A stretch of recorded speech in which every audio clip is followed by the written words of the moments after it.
Good afternoon. आज के lecture की शुरुआत करेंगे chapter number 6 securities market intermediaries वाला चैप्टर आप पढ़ रहे हैं जी। दो लेक्चर ऑलरेडी इस चैप्टर पे हो चुके हैं। हमने पिछले दो लेक्चर्स में सिर्फ बात की है कि सिक्योरिटी मार्केट इंटरमीडियरीज होते कौन हैं। बस सिक्योरिटी मार्केट इंटरमीडियरीज जो हैं ये काम कैसे करते हैं और कैसे सारी चीज़ें होती हैं ये आपने पढ़ा था। अपन ने पढ़ा था जो सिक्योरिटीज मार्केट इंटरमीडियरीज होते हैं इनको रजिस्टर करने का काम किसको सौंपा गया है? सेबी को सौंपा गया। अगर मैं बात करूं कल की क्लास की लास्ट लेक्चर में हम लोगों ने जो बात की है वो सारी ये थी। सबसे पहले अपन ने पढ़ा कोई भी सेबी मार्केट इंटरमीडियरीज हैं उनको अगर रजिस्ट्रेशन करवाना हो तो उन्हें क्या करना पड़ता है? सेबी के पास एप्लीकेशन लगानी पड़ती है। साथ में जो कंसर्न्ड है, फॉर एग्जांपल ब्रोकर बनना चाह रहे हो तो स्टॉक एक्सचेंज हो गया, डीपी बनना चाहते हो तो डिपॉजिटरी हो गया, इनके पास भी आप अप्लाई करते हो। जब आप इनके पास अप्लाई करते हैं तो ये सारी चीज़ें चेक करके सेबी को बता देते हैं जी हमें जो जो रिक्वायरमेंट्स है हमारे एक्ट के, हमारे जो बायलॉज हैं उनके जो रिक्वायरमेंट है वो ये पर्सन पूरी कर रहा है। मैंने कल भी कहा था कि सपोज मैं वो इंटरमीडियरी हूँ जो ब्रोकर या डीपी या कस्टोडियन बनना चाहता है, तो सेबी के पास जब मैं एप्लीकेशन लगाऊंगा तो उससे रिलेवेंट मेरे को एप्लीकेशन साथ में कहाँ लगानी पड़ेगी जी? मेरे को एप्लीकेशन लगानी पड़ेगी जो कंसर्न्ड अथॉरिटी उसके पास भी, लाइक ब्रोकर बनूंगा तो स्टॉक एक्सचेंज के पास। फिर वो सेबी को बता देते हैं। उसके बाद सेबी चाहे तो खुद की भी एडिशनल इन्फॉर्मेशन डॉक्यूमेंट्स वगैरह मांग सकता है। साथ में अगर उसे लगता है तो इंक्वायरी इन्वेस्टिगेशन कर सकता है। जब उसको तसल्ली हो जाएगी तो उसके बाद वो क्या कर सकते हैं जी, या तो मेरी एप्लीकेशन को रिजेक्ट कर देंगे मुझे opportunity of being heard they करके, या फिर चाहे तो एक्सेप्ट करने के बाद मुझे सर्टिफिकेट दे सकते हैं और मैं वो इंटरमीडियरी के तौर पे रजिस्टर हो जाऊंगा। उसके बाद मैं वो सारे काम कर सकता हूँ। इराज इधर ध्यान दे लो। मैं वो सारे काम कर सकता हूँ। उसके बाद जो भी सारे काम किसके लिए हैं जी? उस इंटरमीडियरीज के वो होते हैं। लाइक मैं ब्रोकर बना हूं तो ब्रोकर वाले काम, अगर मैं कस्टोडियन बना हूं तो कस्टोडियन वाले काम, ये सारे काम मैं कर सकता हूँ प्रॉपर। ईयरली मुझे बताना होगा हर साल 1 अप्रैल को जितने भी कंप्लायंसेज है मैं वो पूरे कर रहा हूँ, और क्वार्टरली रिपोर्ट भी मुझे भेजनी होगी। इसके बाद अगर उन्हें कभी लगता है तो सस्पेंड कर सकते हैं, कैंसिल कर सकते हैं सर्टिफिकेट इंटरमीडियरी का, और उसके बाद मैं वो सारे फंक्शन परफॉर्म नहीं कर पाऊंगा। जैसे ही कैंसिल किया जाए मुझे तुरंत प्रभाव से क्या करना पड़ेगा? कैंसिल होने के बाद अपना सारा काम किसी दूसरे इंटरमीडियरी को सौंपना पड़ेगा और मैं वो डीलिंग नहीं कर पाऊंगा, और मुझे अवेलेबल करवाना होगा क्लाइंट्स को जो भी डाटा, वो जो भी चीज़ मुझसे मांगते हैं। ये अपन ने कल की क्लास में सारी चीजें पढ़ी थी। ये वो क्विक रिवीजन है जो पिछले लेक्चर के थे जो हमने कर ली। आज की क्लास से टॉपिक शुरू होगा कौन कौन से इंटरमीडियरी होते हैं, उनका क्या क्या काम होता है और वो कौन सा कंप्लायंस करते हैं। यही पढ़ते चलेंगे। आने वाले 4-5 दिनों में ये कंप्लीट हो जाएंगे, 3-4 दिनों में ये कंप्लीट होंगे। एक लेक्चर लगेगा कि इंटरनल ऑडिट क्या होती है, सेक्रेटरी को कैसे करनी होती है, फिर ये चैप्टर अपना कंप्लीट हो जाएगा। एक एक करके अब डिस्कस करना शुरू करते हैं जी। टॉपिक क्या है कि रेगुलेटरी फ्रेमवर्क क्या है इंटरमीडियरीज के लिए। तो रेगुलेटरी फ्रेमवर्क क्या है इंटरमीडियरीज के लिए, आइए देखते हैं। कह रहे सेबी ने काफी सारी रेगुलेशंस इशू की है हर इंटरमीडियरी के लिए, ताकि प्रॉपर सर्विसेज रेंडर की जा सके। किसको? इन्वेस्टर को। और किसको? कैपिटल मार्केट को। यानी कि इंटरमीडियरी का जो काम है इन्वेस्टर के लिए और कैपिटल मार्केट में, वो काम क्या है, कैसे है, ये सारी चीजें अपने को यहाँ पे दी गई हैं। एक एक करके आप पढ़ेंगे। सबसे पहले आप बात करेंगे, नंबर 1 पे आता है कौन? Merchant banker. ठीक है जी। कैसे पढ़ना है? पहले मर्चेंट बैंकर बता रहे जी, उसकी डेफिनेशन दी है।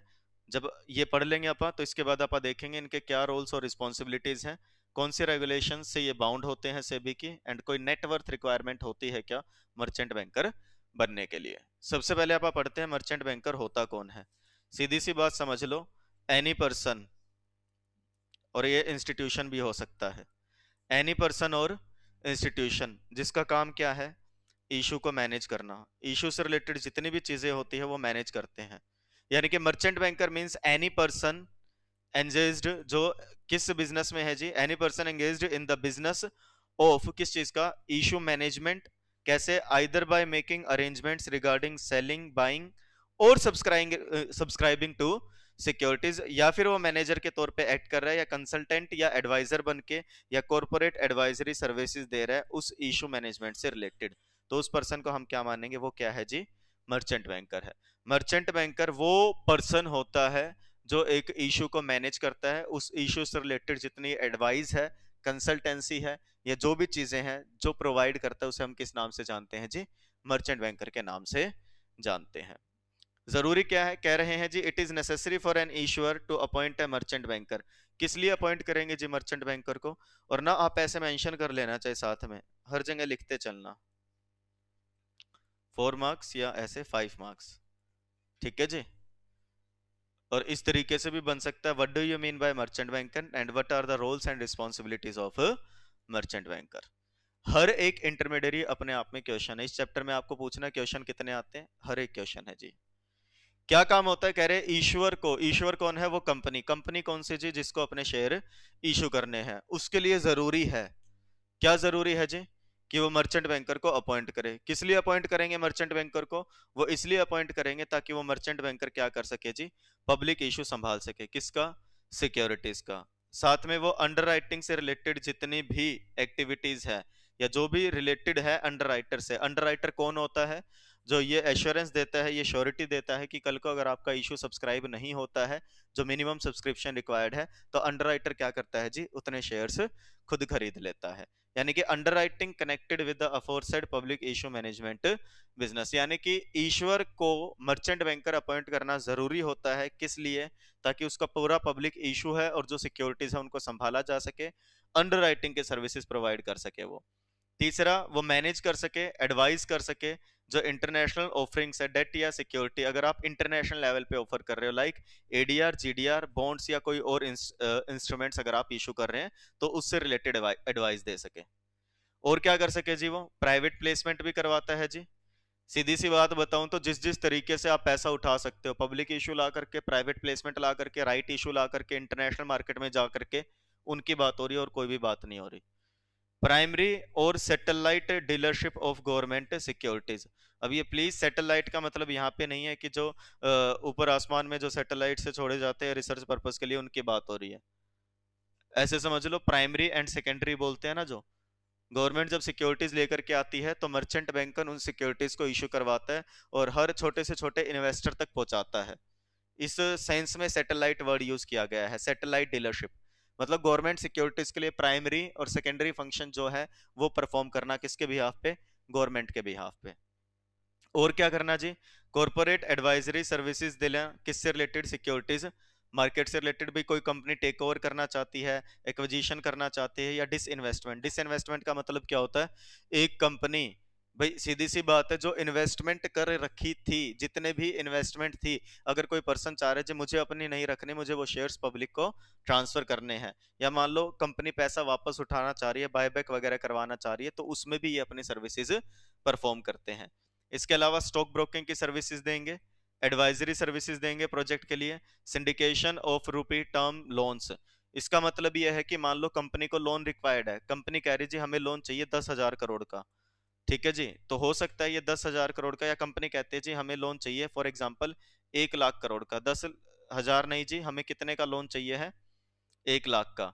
तो अब हो सकता है एक अकेलौता बैंक ना दे सके पूरा लोन, या देना नहीं चाहता, दे सकता है बट देना नहीं चाहता, तो ये मर्चेंट बैंकर क्या करते हैं, अलग अलग बैंक्स को इकट्ठा करके कॉम्बिनेशन बना देंगे, भाई 1,00,000 में से 30,000 करोड़ का लोन ये बैंक दे देगा, 40,000 करोड़ का ये दे देगा, और बचे हुए 30,000 करोड़ का ये बैंक दे देगा। तो ऐसी फैसिलिटीज प्रोवाइड करना। इसके अलावा international financial advisory services provide करना, ये काम किसका होता है जी, मर्चेंट बैंकर का होता है।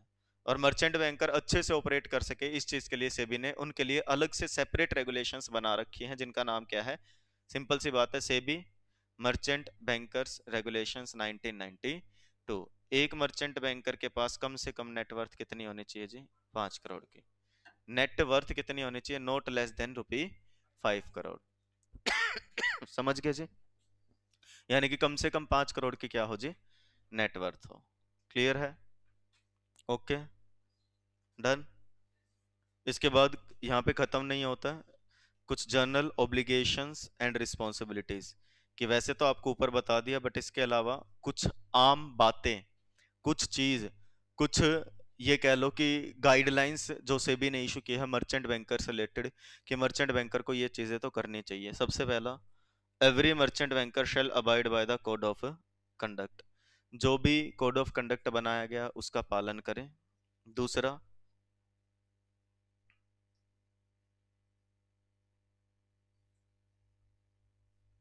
तुम आ गए, आ गए, आ जाओ। दूसरा, no merchant banker shall carry on any business other than that in the securities market. Merchant banker का काम क्या है, सिक्योरिटीज मार्केट में इशू लेकर के आना, उसे मैनेज करवाना, ठीक है जी, तो कह रहे वही करो ना भाई, उसके अलावा कोई और काम मत करना। क्यों? क्योंकि ध्यान डाइवर्ट हो जाता है उससे, है ना, फिर वो अपनी सर्विसेज अच्छे से परफॉर्म नहीं कर पाता है जिन सर्विसेज के लिए वो आया है, मर्चेंट बैंकर। ठीक है जी। तीसरा, every merchant banker shall keep and maintain the books of accounts, records and documents. हर मर्चेंट बैंकर अपना काम अच्छे से मैनेज करे, उसके जितने भी अकाउंट्स, रिकॉर्ड्स, डॉक्यूमेंट्स हैं वो सारे मैनेज करके चले। अब ये सारे पॉइंट्स ऐसे हैं जो आप खुद से पढ़ सकते हो, बट स्टिल हम इसको एक बार पढ़ लेते हैं। हर मर्चेंट बैंकर को क्या करना है जी? सेबी को हाफ ईयरली बेसिस पे अनऑडिटेड फाइनेंशियल रिजल्ट्स सबमिट करवाने हैं, क्योंकि ऑडिटेड तो कब बनेंगे? साल पूरा होने के बाद। इसके अलावा मर्चेंट बैंकर प्रिजर्व करके रखे बुक्स ऑफ अकाउंट्स, बाकी रिकॉर्ड्स और डॉक्यूमेंट्स को कम से कम कितने टाइम पीरियड के लिए? 5 सालों के लिए। हर मर्चेंट बैंकर जो भी एक्ट करता है अंडरराइटर के तौर पे, उसे एग्रीमेंट करना पड़ेगा हर उस बॉडी कॉर्पोरेट के साथ जिसके बिहाफ पे वो अंडरराइटर बन रहा है, on whose behalf it is acting as an underwriter. ठीक है जी, उनके साथ भी एग्रीमेंट करेंगे और उसे संभाल करके रखेंगे जी, आपके बिहाफ पे हमने क्या किया है जी? अंडरराइटिंग सर्विसेज प्रोवाइड की है। हर मर्चेंट बैंकर को अपॉइंट करना होता है कंप्लायंस ऑफिसर, जो रिस्पॉन्सिबल है मॉनिटर यानी कि चेक करता रहेगा कि जितने भी एक्ट बने हैं, रूल्स बने हैं, रेगुलेशंस बने हैं, कोई नोटिफिकेशन, गाइडलाइंस, इंस्ट्रक्शंस आई है जो सेबी ने या सेंट्रल गवर्नमेंट ने इशू की है, उनका कंप्लायंस होता चले, और इन्वेस्टर के जो भी ग्रीवियंसेस हैं उनको क्या करे जी? उनसे डील करे। भाई इन्वेस्टर के जितने भी ग्रीवियंसेस हैं उनको सोल्व करने के लिए कंप्लायंस ऑफिसर क्या करना होगा जी? अपॉइंट करना होगा। ये दूसरी बार वर्ड जो लिखा है ग्रीवेंसेस, इसे कट कर देना चाहे। इसके अलावा जी जिसका जो क्लेम है, जो भी डिफरेंसेस आ गए या किसी का डिस्प्यूट हो गया किसके साथ? मर्चेंट बैंकर का और उसके क्लाइंट का आपस में।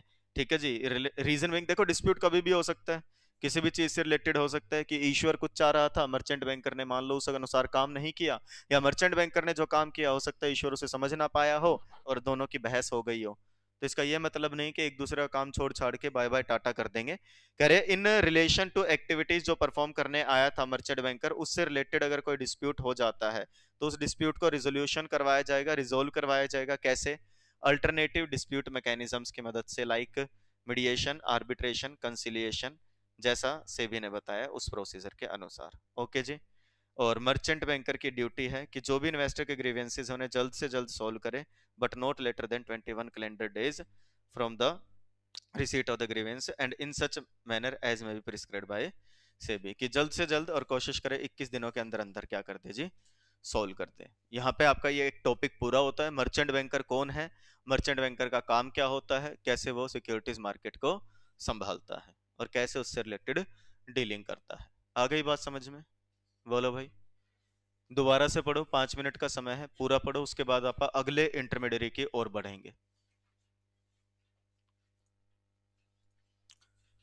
इतना पढ़ लिया जी। इसके बाद अब आते हैं रजिस्ट्रार एंड ट्रांसफर एजेंट। बात समझो अब। सबसे पहली बात, यहाँ पे रजिस्ट्रार का मतलब आरओसी नहीं है जी, कि आप सोचो यहाँ पे आरओसी की बात हो रही है, रजिस्ट्रार ऑफ कंपनीज या रजिस्ट्रार ऑफ फर्म्स होता है, उसकी बात नहीं हो रही। ये रजिस्ट्रार अलग है। जिस भी व्यक्ति का काम रजिस्ट्रेशन करना हो, रजिस्टर करना हो, उसको रजिस्ट्रार ही बुलाते हैं। ट्रांसफर ऑफ प्रॉपर्टी एक्ट अब तो खैर आपके सिलेबस में है नहीं, फर्स्ट ग्रुप में हट गया, जूरिस में होता था। आपने वैसे सुना होगा जी, जब मकान जमीन बिकती है, कमर्शियल प्रॉपर्टी, तो रजिस्ट्री करवाने गए हैं। वो रजिस्ट्रेशन करवाने का मतलब होता है आप रजिस्ट्रार के पास जाओ, वो रजिस्टर कर लेगा अपने रजिस्टर में, मतलब नोटिंग कर लेगा कि इस चीज के, ठीक है जी, कि ये प्रॉपर्टी है, ये चीज अब इससे बिलोंग करती है। रजिस्ट्रार ऑफ कंपनीज जो है उसका काम क्या होता है? कंपनी के रिकॉर्ड्स में ये दर्ज कर लेना। क्या दर्ज कर लेना जी? कि ये कंपनी इस पर्सन ने इस तरीके से बना रखी है। रजिस्ट्रार ऑफ फर्म्स का मतलब जो पार्टनरशिप फर्म को रजिस्टर करता है। ऐसे अलग अलग जिसका काम रजिस्ट्रेशन करना होता है वो रजिस्ट्रार कहलाता है। अब यहाँ पे रजिस्ट्रार जो है ये वो रजिस्ट्रार है जिसका काम क्या है जी? वो पर्सन जो क्या करेगा जी, जब भी इशू आता है तो उससे रिलेटेड जो भी सिक्योरिटीज जिसे इशू की जा रही है उसको मैनेज करता है। और बाद में मान लो इन सिक्योरिटीज को कोई ट्रांसफर कर रहा है, एक पर्सन से दूसरे पर्सन को ट्रांसफर होती है, तो ये काम कौन संभालता है? शेयर ट्रांसफर एजेंट संभालता है। पढ़ के देखो, रजिस्ट्रार टू एन इशू, एक इशू में जो रजिस्ट्रार है उस रजिस्ट्रार का मतलब है, it means the person appointed by a body corporate or any person or group of person to carry on the following activities on its or his or their behalf। कि registrar to an issue का मतलब होता है वो व्यक्ति जो ये सारे काम करेगा। एक इशू, एक आईपीओ जिसे आप बोलते हैं, जब वो आता है तो उसमें ये सारे काम संभालता है। क्या क्या? पहला, कलेक्ट करता है एप्लीकेशन इन्वेस्टर से in respect of an issue. भाई जो एप्लीकेशन, मान लो ऐसे समझो मैं वो रजिस्ट्रार हूं, ये ईश्वर है, ये कंपनी है इधर, ऐसे एज्यूम करो कंपनी क्या कर रही है, आप सबको शेयर इशू कर रही है। तो बीइंग अ रजिस्ट्रार मेरा काम क्या है, जो आप एप्लीकेशन लगाओगे उसे मैनेज करना, आपकी एप्लीकेशन का प्रॉपर रिकॉर्ड मैनेज करना, कितना पैसा आपने एप्लीकेशन पे दिया है, ठीक है जी, कि keeping a proper record of applications and money received from investor और paid to the seller of the securities, and साथ में असिस्ट करना बॉडी कॉर्पोरेट या पर्सन या ग्रुप ऑफ पर्सन। सी ध्यान देना अब क्या लिखा है, ये चीज याद रखना कि रजिस्ट्रार का मतलब होता है ये काम जो करते हैं। रजिस्ट्रार का मतलब वो पर्सन या बॉडी जो क्या करती है जी, ये काम करती है। पहला, एप्लीकेशन कलेक्ट कर ले, दूसरा उसके जो पैसे है उसे मैनेज कर ले, तीसरा असिस्ट हेल्प करे किस चीज में, कि determining the basis of allotment of the securities in consultation with the stock exchange, कि किस तरीके से। अब एप्लीकेशंस तो काफी सारी आ गई, उनमें से अलॉटमेंट किसे करनी है, फाइनलाइज करना लिस्ट ऑफ पर्सन जिनको अलॉटमेंट हुई है, उसके बाद प्रोसेस करवाना और डिस्पैच करवाना। अगर अलॉटमेंट हो गई है तो आपके पास क्या आएंगे, लेटर ऑफ अलॉटमेंट, कि कांग्रेचुलेशंस इतने इतने शेयर्स आपको अलॉट हो गए हैं। और अगर अलॉटमेंट नहीं होती है तो भी क्या आता है कि आपको, ठीक है जी भाई मुबारक हो, अलॉटमेंट तो नहीं हुई है बट हम आपका पैसा अनब्लॉक कर रहे हैं, कि आपकी एप्लीकेशन रिजेक्ट हो गई है, आपको अलॉटमेंट नहीं हो पाई है। तो अलॉटमेंट लेटर्स भेजना या रिफंड ऑर्डर्स देना या सर्टिफिकेट या उससे रिलेटेड और डॉक्यूमेंट्स देना in respect of the issue, ये काम किसका होता है जी, रजिस्ट्रार नहीं, शेयर ट्रांसफर एजेंट का नहीं, रजिस्ट्रार टू एन इशू का। भाई इशू के शुरुआत में जो मैनेज करता है, उसके बाद कौन आते हैं, शेयर ट्रांसफर एजेंट्स। इनका मतलब क्या है जी, शेयर ट्रांसफर एजेंट कौन होता है। अब ध्यान देना, ऊपर वाला पॉइंट याद रखना कि share transfer agent means, share transfer agent का मतलब क्या है, एनी पर्सन, कोई भी person who on behalf of any body corporate क्या करता है, मेंटेन करता है किसके, records of holders of securities, जो भी इशू किए हैं उस बॉडी कॉर्पोरेट ने, और डील करता है उन मैटर से जो कनेक्टेड है किस चीज से, transfer and redemption of its securities. आगे ना वही बात कि जब सिक्योरिटीज ट्रांसफर करने की बात आती है तो कौन मैनेज करता है जी, शेयर ट्रांसफर एजेंट मैनेज करता है। अब दोबारा यहां से पढ़ो, यही लाइन पढ़ना, शेयर ट्रांसफर एजेंट मींस कोई भी ऐसा डिपार्टमेंट या डिवीजन जो किसी भी नाम से जाना जाता हो एक बॉडी कॉर्पोरेट का, जो शेयर ट्रांसफर एजेंट का काम संभाल रहा है, और किसी भी समय पे अगर total number of holder of its securities issued exceed 1 lakh, कि कभी भी उसके पास वो जिन लोगों की सिक्योरिटीज ट्रांसफर करवाता है उन लोगों का नंबर अगर 1 लाख से ज्यादा हो गया तो वो स्पेसिफिक डिपार्टमेंट भी क्या मान लिया जाएगा, कि वो क्या है जी, शेयर ट्रांसफर एजेंट बन चुका है। भाई मान के चलो, अब फॉर एग्जांपल शोभित है, शोभित तो कह रहा है जी हमारा तो काम ही शेयर ट्रांसफर एजेंट का है, हम तो काम ही ये करते हैं। भाई ये शोभित कह रहा है मैं ही वो पर्सन हूं जिसके बिहाफ पे सारी चीजें मैनेज की जाती हैं। आ रही है बात समझ में। लेकिन कई बार एक कंपनी के अंदर भी डिपार्टमेंट बना होता है जो अपने होल्डर्स की सिक्योरिटीज को ट्रांसफर करवाता है। अब उस डिपार्टमेंट के पास अगर किसी भी समय पे नंबर 1 लाख होल्डर से ज्यादा हो जाए, भाई इतने होल्डर्स हो जाए जिनकी नंबर ऑफ सिक्योरिटीज 1 लाख से ज्यादा है, तो उस स्पेसिफिक डिपार्टमेंट को भी उस समय पे क्या मान लेंगे कि वो क्या बन गया है जी, शेयर ट्रांसफर एजेंट बन गया है, और उसे क्या करना पड़ेगा जी, इन रेगुलेशंस का कंप्लायंस करना पड़ेगा। रेगुलेशंस कौन सी लगती हैं जी, यहाँ पे सेबी, नाम वही है, registrar to an issue and share transfer agent regulations 1993, जबकि मर्चेंट बैंकर के लिए कब आई थी, 1992। डन। अब इनका काम क्या होता है, रोल और रिस्पॉन्सिबिलिटीज क्या है, तो कह रहे जी प्री इशू एक्टिविटीज, मतलब इशू आने से पहले क्या क्या करते हैं ये। सबसे पहला, sending instructions to banks for reporting of collection figures and collection of applications, कि बैंक्स को भेज देते हैं डाटा जी हमारे पास इतनी एप्लीकेशंस आई हैं। भाई मेरी बात समझो, मर्चेंट बैंकर वो हो गया जो सब कुछ संभाल रहा है, it's like principle of A school.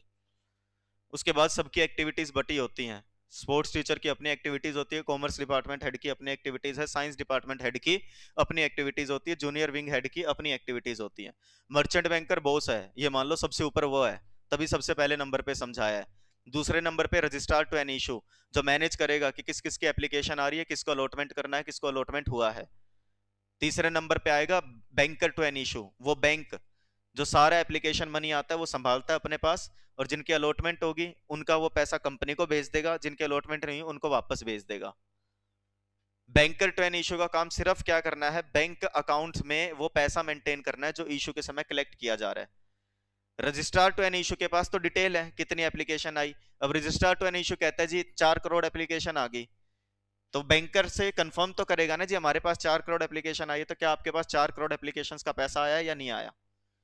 तो यही तो लिखा है कि वो इंस्ट्रक्शंस भेज देगा बैंक को कि देखो मेरे पास इतनी एप्लीकेशन आई है, क्या आपके पास उन एप्लीकेशंस का अमाउंट पैसा आ गया है या नहीं आ गया।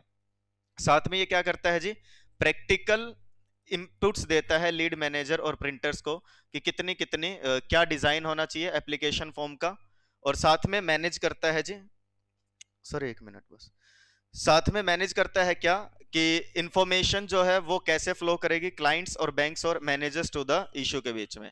इशू मैनेजर कौन है, मर्चेंट बैंकर, क्लाइंट्स जो कंपनी है इशूअर है, ठीक है जी, उनको सारी उनके बीच में कोऑर्डिनेशन स्टेब्लिश करता है। तीसरा लाइजनिंग, मतलब रिलेशनशिप मेंटेन करता है रेगुलेटरी अथॉरिटीज जैसे सेबी हो गई, स्टॉक एक्सचेंज हो गए। ये तो है प्री इशू, इशू आने से पहले। फिर आता है इशू के दौरान, कि जिस समय इशू हो रहा है उस समय ये क्या करेगा, उस समय जी कलेक्ट करेगा और रिपोर्ट करेगा डेली कलेक्शन फिगर्स कि आज कितनी एप्लीकेशंस आई हैं। भाई मान लो 3 दिन के लिए इशू ओपन है तो 3 दिनों में कितनी एप्लीकेशंस आ रही हैं। दूसरा collection of data and forms from banks. तीसरा लाइजनिंग करेगा किसके साथ, क्लाइंट्स एंड इंटरमीडियरीज के साथ। और इशू पूरा होने के बाद क्या कर देगा जी, सारा डेटाबेस मेंटेन करना, रिकंसिलिएशन मतलब मैच करना, allotment alternatives in consultation with client, merchant banker और स्टॉक एक्सचेंज से डिस्कस करके भाई अलॉटमेंट हुई है या नहीं हुई उसके बारे में इन्फॉर्म करना, लिस्टिंग में हेल्प करना, डेटा अपलोड करना, डिपॉजिटरी को भी तो बताएगा ना, ये लो जी इनको अलॉटमेंट हुई है, क्योंकि सिक्योरिटीज तो डिपॉजिटरी के पास है। तो अब डिपॉजिटरी को क्या बताना है, हमने इन लोगों को अपॉइंटमेंट अलॉटमेंट कर दी है, आप क्या कर दो इनके खाते में सिक्योरिटीज डाल दो। फोर्थ, डिस्पैच कर देगा रिफंड ऑर्डर्स, शेयर सर्टिफिकेट या क्रेडिट एडवाइस, पीरियडिकली रिपोर्ट करता रहेगा रेगुलेटरी अथॉरिटीज को, जो पेमेंट्स रिफंड की है वो टाइम पे रिफंड हो गई या नहीं हो गई। साथ में क्या करना जी, अटेंड करना पोस्ट इशू इन्वेस्टर की अगर कोई क्वेरी है उसे सॉल्व करना, and web based investor inquiry system, allotment और रिफंड की डिटेल्स, भाई एक इन्वेस्टर खुद चेक कर सके कि मेरे को अलॉटमेंट हुई है या रिफंड आएगा मेरा अमाउंट, एक ऐसा पोर्टल मेंटेन करना। रेगुलेशंस ये है जी, नेटवर्थ कितनी चाहिए होती है, कैटेगरी 1 के लिए 50 लाख, कैटेगरी 2 के लिए 25 लाख। ये क्या होता है ये बाद में पढ़ेंगे, अभी जो पढ़ाया है उसको देख लो एक बार। और साथ में इनकी भी कुछ जर्नल ऑब्लिगेशंस बताई गई हैं जो यहाँ पे दी गई हैं। ये सारी जर्नल ऑब्लिगेशंस और रिस्पॉन्सिबिलिटीज एक एक करके अपने आप से पढ़ो, फिर हम डिस्कस करेंगे अभी, ठीक है जी। इसको और पढ़ लो एक बार।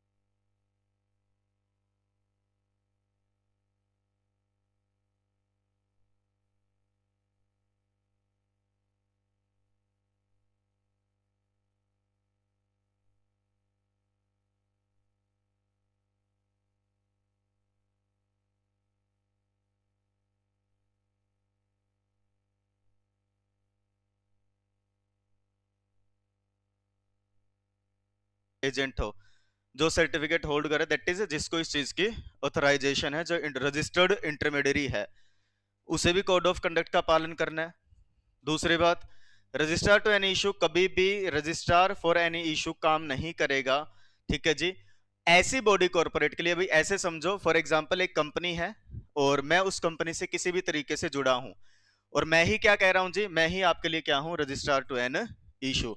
This is not allowed to an registrar an issue, कि वो क्या करे जी, रजिस्ट्रार के तौर पे काम करे किसी भी इशू ऑफ सिक्योरिटीज के लिए, इन केस ही और it is an associate of the body corporate issuing the securities, यानी कि अपनी ही कंपनी के लिए, अपने ही इशूर के लिए वो क्या नहीं करेंगे, कभी भी इस चीज का रोल प्ले नहीं करेंगे। तीसरी बात, every registrar to an issue and share transfer agent being a body corporate shall keep and maintain proper books of accounts and records. हर रजिस्ट्रार टू इशू या शेयर ट्रांसफर एजेंट हमेशा क्या करेगा जी, सारा प्रॉपर रिकॉर्ड रखेगा, हर चीज का proper paper work complete रखेगा कि उसने कैसे कैसे कितनी सिक्योरिटीज इशू करवाई हैं, कितनी एप्लीकेशंस आई थी, हर चीज क्या रखना जी, मेंटेन रखना।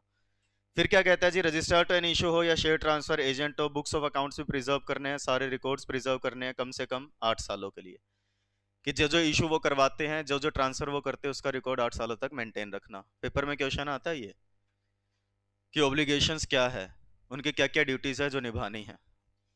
Every registrar to an issue and share transfer agent shall appoint a compliance officer, again वही लिखा है, ये बार बार नहीं बता रहा जी, सेम आपने ऊपर पढ़ी और कई बार आएगी ये बात।